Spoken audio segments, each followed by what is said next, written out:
They handed every kid a bright, shiny gift bag, every cousin except my son. He stood there, waiting, smiling just a little, the way he always does when he's trying to be brave.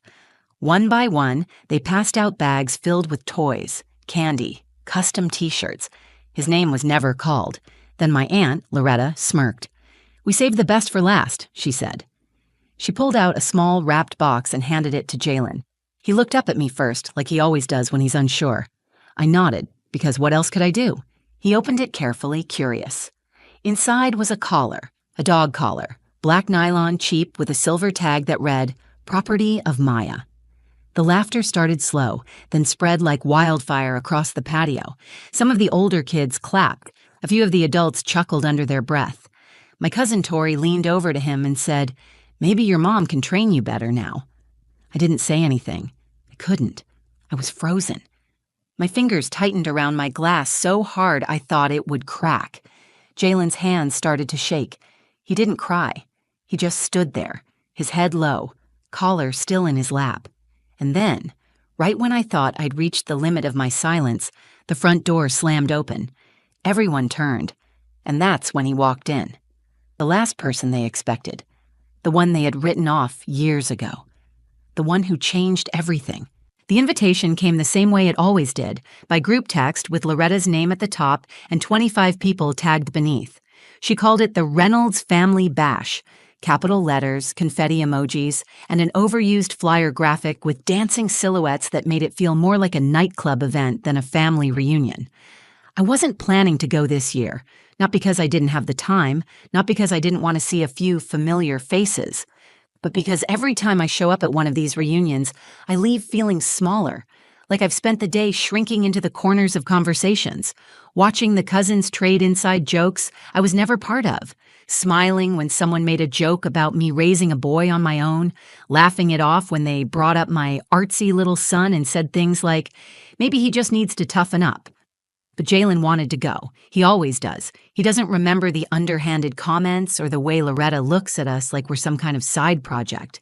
All he remembers are the horses, the barbecue, and the one summer when Uncle Leon taught him how to ride a bike on that cracked concrete driveway. So I packed his favorite hoodie, the blue one with the fraying sleeves, and we made the drive to Birmingham. Loretta's house is the same as always, big, loud, and busy. She lives on 3 acres just outside the city. Wraparound porch, columns out front, American flag waving like it's a political ad. There's always music blasting from the speakers she had installed under the eaves, and the smell of overcooked ribs hanging in the air like it's part of the weather.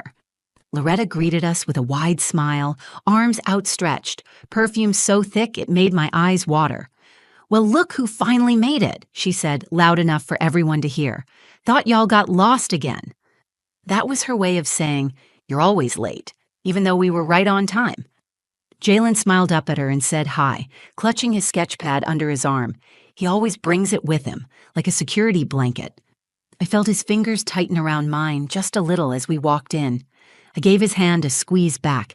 Inside, it was chaos. Kids running between legs, cousins yelling across the living room, everyone trying to pretend we're one big happy family, even though half the people in that house haven't spoken to each other since the last bash. There's an unspoken hierarchy at these reunions, and Loretta sits right at the top. She calls the shots. She decides what games the kids play, who gets the best seat at the table, who helps clean up and who doesn't. Most people just go along with it because it's easier that way, easier to nod and laugh and pretend. We found a quiet spot on the back patio near the fence. Jalen pulled out his sketchbook and started drawing the barn across the field. He's always been like that, more interested in shapes and shadows than noise and games. He doesn't fit in with the other kids, but he doesn't really seem to care, at least not yet. I watched him from the folding chair, drinking sweet tea that tasted like syrup, trying to pretend this wasn't already exhausting. Then Tori walked past. She's Loretta's oldest granddaughter, 14 going on 30, with a phone glued to her hand and a mouthful of sarcasm. She glanced at Jalen's drawing, made a face, and whispered something to the 2 girls behind her. They giggled. I didn't say anything. I never do. Not here. Not around them. Because if you speak up, you get labeled difficult. If you call something out, you're the one ruining the vibe. It's easier to stay quiet, to play the part, to remind yourself that it's just one day, that you're here for the food, for the photos, for the scraps of connection that still exist in this family. But that silence started to weigh heavier than usual, because Jalen's getting older now. He's starting to notice the tone in their voices, the jokes that don't sound like jokes, the way he gets passed over for the water balloon toss, or the way Tori moves her chair when he sits down. And I'm starting to realize something. If I keep shrinking myself to keep the peace, he's going to learn to do the same. And I can't let that happen. Not again. Not this year. The first sign that something was off came when the music changed. Loretta always plays old-school R&B at these things. Earth, Wind and Fire, Anita Baker, maybe a little Marvin Gaye if the mood is right. But now, someone had put on this hyper bass-thumping party anthem. Loud, fast, out of place. That meant it was time for the kids' gift bags. It was a new tradition. Started about 3 years ago. Loretta thought it would be cute to give out little summer starter packs to all the younger kids. Water guns, candy, sunglasses, cheap toys from the dollar store. Nothing fancy, just something to make them feel special. That's what she said, at least. But somehow, every year, it became less about the kids and more about the production. She'd call them up one by one, like she was hosting a game show, announcing each name with dramatic flair. Every cousin would get cheers, photos, and applause. Everyone would laugh. Parents would pretend not to care, even though we all knew we were being ranked, loudly, publicly. Jalen didn't understand that. He just wanted a toy and maybe a high five. He sat up straighter when Loretta clapped her hands together and yelled, "Okay, babies, come on down!" The crowd of kids gathered in a messy line on the patio. Jalen was at the end, holding his sketchbook close to his chest. I watched from the corner, my arms crossed, pretending I wasn't holding my breath. Loretta started calling names. "Micah, look at you, baby, you're getting so tall. Asia, my little fashion queen, come get your bag." Each time, a kid ran up, grinning, grabbed a neon-colored bag, and returned to the applause of cousins and uncles. Candy wrappers hit the ground within seconds. Tori was filming the whole thing on her phone like she was documenting some reality show. Jalen shifted from one foot to the other, still smiling, just barely. I started counting. 1, 2, 3. 11 bags handed out. Only one left on the table. Bright green, stuffed full, and neatly tied with a ribbon. He looked at me and smiled again, the way he does when he wants to be excited but isn't sure if he's allowed to be. Then Loretta said, "And last but not least, oh wait." She turned around, laughed to herself. "We actually saved the best for last?" She reached under the table and pulled out something wrapped in shiny silver paper, smaller, box-shaped. She handed it to Jalen with a smirk. "There you go, sweetheart," she said, loud enough for everyone to hear. "This one's just for you." He opened it slowly. His fingers were careful, like he was unwrapping something important. Inside was a collar, a black dog collar. Cheap, stiff nylon with a silver tag dangling from the loop. He lifted it out with both hands, confused, turning it over to read what it said. "Property of Maya." The world didn't go quiet. It got loud. The laughter started before I had time to react. Snickers from the kids, a few chuckles from the adults. One of the uncles barked like a dog, twice. Even Tori, recording from her phone, gasped and then burst into hysterics. Someone said, "Maybe now he'll listen better, huh?" And Loretta chimed in again. "Just a little reminder, Mama, you've got yourself a good boy. You just need a firmer grip." Jalen didn't move.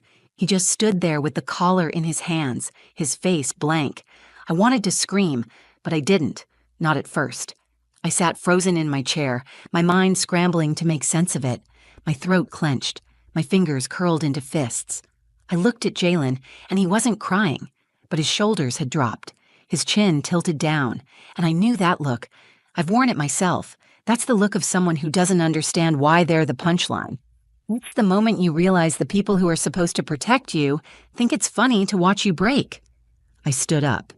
That got their attention. A few people looked over, curious. I walked toward Jalen. I could feel every heartbeat in my chest like it was trying to tear through my ribs. My face burned. My hands shook. I wanted to grab that collar and throw it into the fire pit. I wanted to say something that would make every one of them feel as small as they just made him feel. But before I could speak, before I could even reach for him, the front door slammed open, and everything changed. When the front door slammed open, the entire patio went still. Plastic cups stopped mid-air. Forks froze halfway to mouths. The laughter that had erupted just seconds before died in one long, awkward breath. Jalen turned toward the sound, his small frame still holding that black collar like it might explain something. My stomach twisted. I felt the energy shift before I even looked up. There, standing in the doorway, was a man I hadn't seen in over 10 years. My father, Elias Jordan, the last person any of them expected. He was dressed in faded jeans and a white short-sleeved button-up. Nothing dramatic. But the second he stepped across that threshold, it felt like the entire house held its breath. His presence landed like thunder, quiet, deep, and impossible to ignore. Loretta's smile collapsed first. Then came the wide eyes. A muttered, "What the hell?" from one of the uncles near the grill. He didn't look at any of them. He looked straight at me. Then at Jalen. Then his eyes dropped to the collar.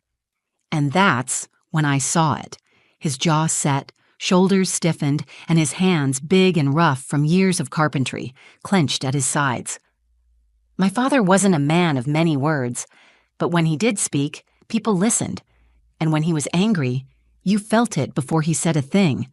"What is that?" he said, voice low but sharp. No one answered.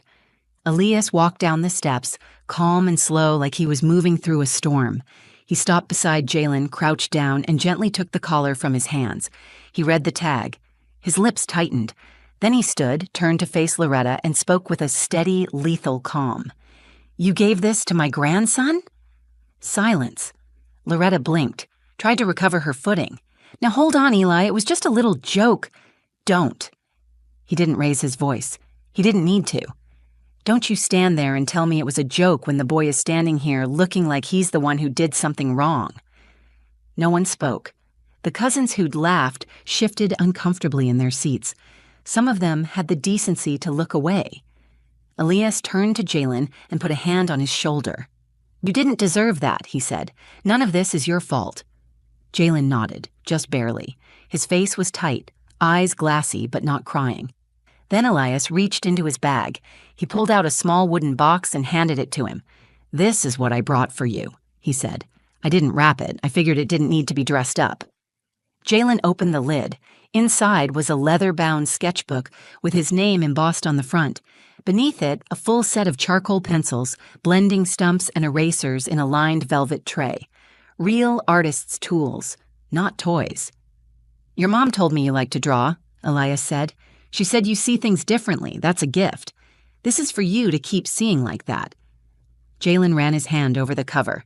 He didn't say a word, but his whole body softened. He didn't flinch anymore. He just stood there, holding something that was finally, truly his. I looked at my father, this man who had once walked out of my life without saying goodbye, who hadn't been to a family gathering since the day he told Loretta she'd destroyed everything good about this bloodline. And I felt something crack open in my chest.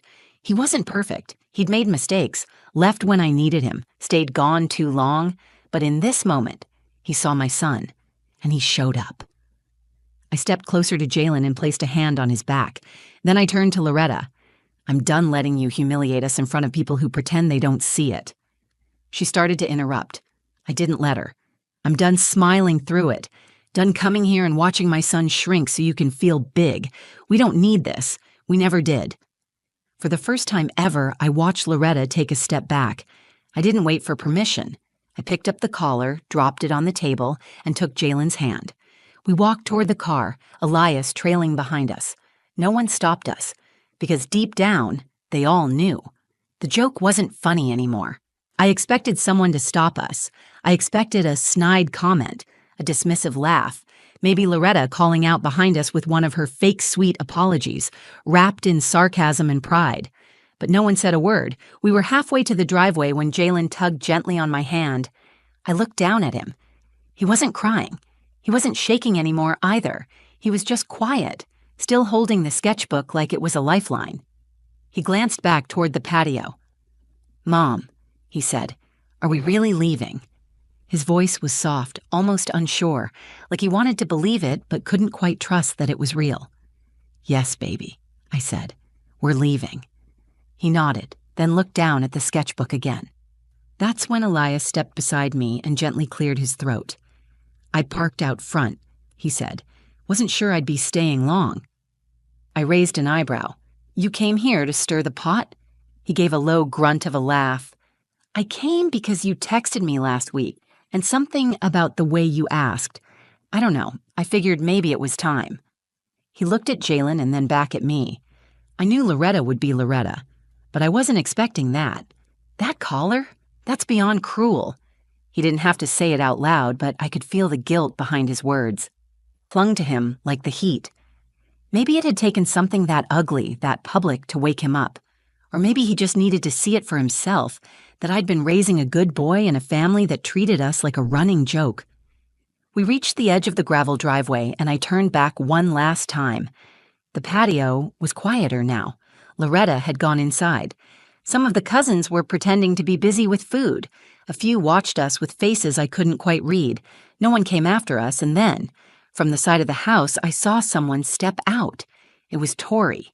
She wasn't laughing anymore. She walked toward us slowly, her phone gone, her hands empty. Her face wasn't smug or superior. It was confused, embarrassed, maybe even a little scared. She stopped a few feet away and looked at Jalen. I didn't know they were going to do that, she said, the collar. I thought it was just going to be like, I don't know, a joke. Jalen didn't say anything. He just looked at her, expressionless. Then she turned to me. I'm sorry. I didn't let her off the hook, but I nodded. Tell him, I said. She looked back at Jalen, swallowed hard, and said, I'm sorry. He blinked, then looked down at his sketchbook again. He didn't answer, but that was okay. He didn't have to. We got in Elias's truck, an old F-150 that smelled like sawdust and gasoline, and headed down the long dirt drive. Jalen sat between us, quiet, flipping open his new sketchbook. The pages were crisp, untouched, full of possibility. For a few minutes, no one spoke. The sun had started to dip behind the trees, casting long shadows across the windshield. The further we drove, the lighter I felt, like we were finally putting miles between us and years of silence. Then Elias spoke. I used to think walking away was easier than fighting. Your mama, she was the one who kept us together. When she passed, I figured it wasn't my place anymore. I stared out the window. You were wrong, I said. I know. He glanced at Jalen. I don't want to miss anything else. Jalen didn't look up, but I saw a small smile touch his lips. Then don't, I said. And just like that, something began to shift. Not everything was healed. Not all the pain was erased. But in that truck, with the evening light pouring in, something new took root. Jalen turned to the first page and began to draw. We didn't go back to the reunion that day, or the next year, or the year after that. Loretta didn't reach out. No apology, no follow-up. Not even one of her backhanded, didn't mean nothing by it texts she's known for. But I didn't expect one, and I didn't need it. Some people carry pride like armor, and Loretta's been wearing hers so long I don't think she remembers how to take it off. Jalen never asked to go back. He didn't ask why they did it. He never even brought up the collar again. But something in him shifted that day. He didn't shrink. He didn't break. He just got quiet in a different way. Older, sharper, more aware. The kind of quiet that comes when you stop looking for people to choose you and start choosing yourself instead. A few days after we got home, I found him at the kitchen table with the sketchbook open. He had drawn the porch, the table with the gift bags, every kid frozen mid-laughter. Loretta, with her hand on her hip and that smirk she always wears like lipstick. The details were brutal, honest, raw. But in the corner of the page, he had drawn himself, not as the boy holding the collar, not standing small at the edge. He drew himself walking away, and beside him, two figures, me and my father. I didn't say anything at first. I just sat down beside him and looked at it, the lump in my throat rising like a wave I couldn't hold back. He finally spoke. I drew it the way it should have felt, he said. And in that moment, I knew he understood something it had taken me 3 decades to learn. Family isn't blood. Family is who stands up for you when the laughter turns cruel. It's who steps forward when others step back. It's who teaches you that you don't have to earn dignity. It's already yours. That drawing became the first page in a series. Jalen started a collection called What I Saw, scenes from memory recreated through his lens. Some were painful, some were beautiful, but all of them were real and honest and powerful. We framed that first one.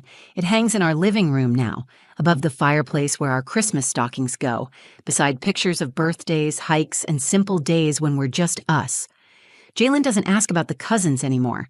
He doesn't miss the gift bags or the porch or the parties. But he remembers Elias, the man who showed up when no one else did. Elias kept his word. He came around more after that day, slowly at first, Sunday visits, calls on school nights, awkward birthday cards. He apologized to me, properly in quiet moments that mattered. Not with grand speeches, but with presence, with consistency. The day he sat beside Jalen at his first student art show, beaming with pride, I realized just how much one moment can reroute a lifetime. As for me, I changed too. I stopped playing small to keep the peace. I stopped letting silence swallow me every time someone crossed a line. That day on the patio, I didn't just walk away from Loretta's party. I walked away from a version of myself that I didn't need to carry anymore, the version that kept my head down. That smiled through disrespect. That told my son to be patient when what he needed was protection. Now, when Jalen looks at me, he doesn't just see his mother. He sees someone who showed up for him when it counted, and I see a boy who knows his worth. That's the kind of legacy I want to leave. Not just survival, but pride. Not just endurance, but self-respect. So no, we don't go to the family reunions anymore. But every summer, we host something different. Just a few people, close friends, my dad, a couple neighbors, Jalen's favorite teacher, people who show up, people who listen, people who don't need a shared last name to feel like family. There are no callers, no jokes at anyone's expense, no hierarchy to impress, just laughter that feels good, just love that doesn't hurt.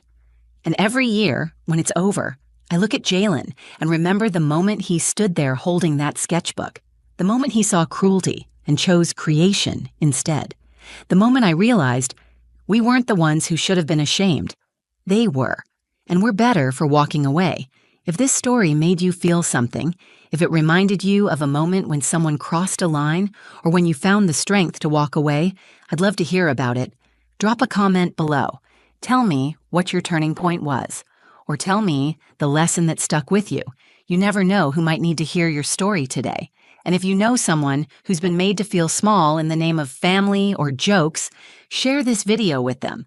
Remind them they're not alone.